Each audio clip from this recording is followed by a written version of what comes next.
还去啊？太阳我觉得还有。哪位太阳呀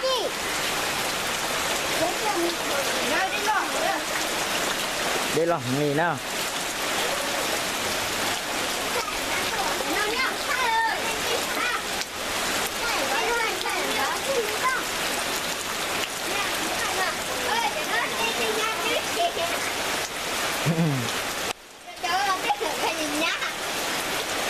Nhà năng cố gì? Lúc đi sao gọi à? Chào nó học tốt ta. Nó phải tự gửi lúc xe.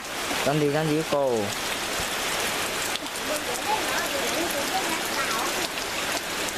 Luộc. Nó sang cái lỏng rồi.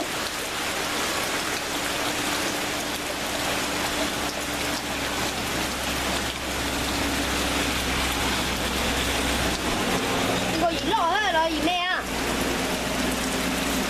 Nó chỉ mình nhớ cho chung.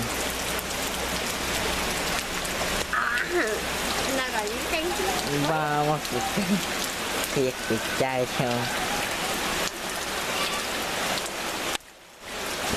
thôi giờ đây ăn cái gì á? Sao có?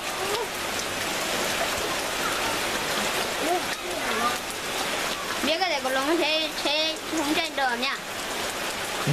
Là cái hay ra.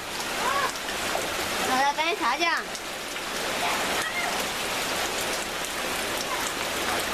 Giờ mà chân lên đồ à?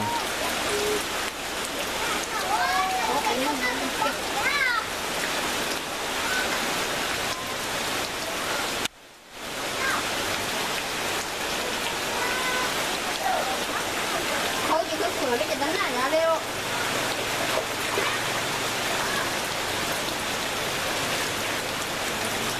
Tấm này đá sang. Đến lò được. Tấm mà luôn nhai, sáng là luôn nhai luôn. Đừng bố tía. Bim bố thì mình nhà iya kia. Đây là gì về nó có ta thế à?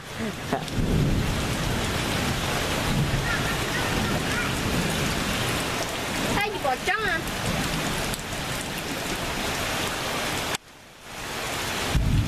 Chú rể gì trắng này.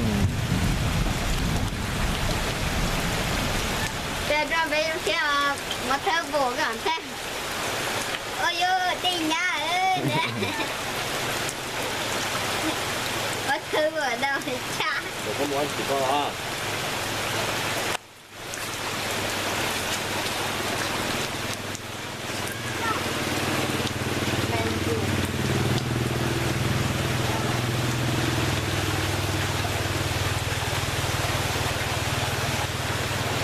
Giờ khi có cô của anh giờ.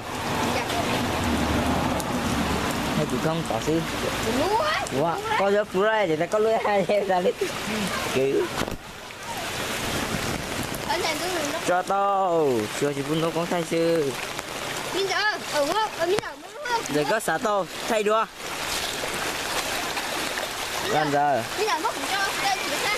Cho gì cái sao? Nó cô của chị con sao? Cho gì phải nói.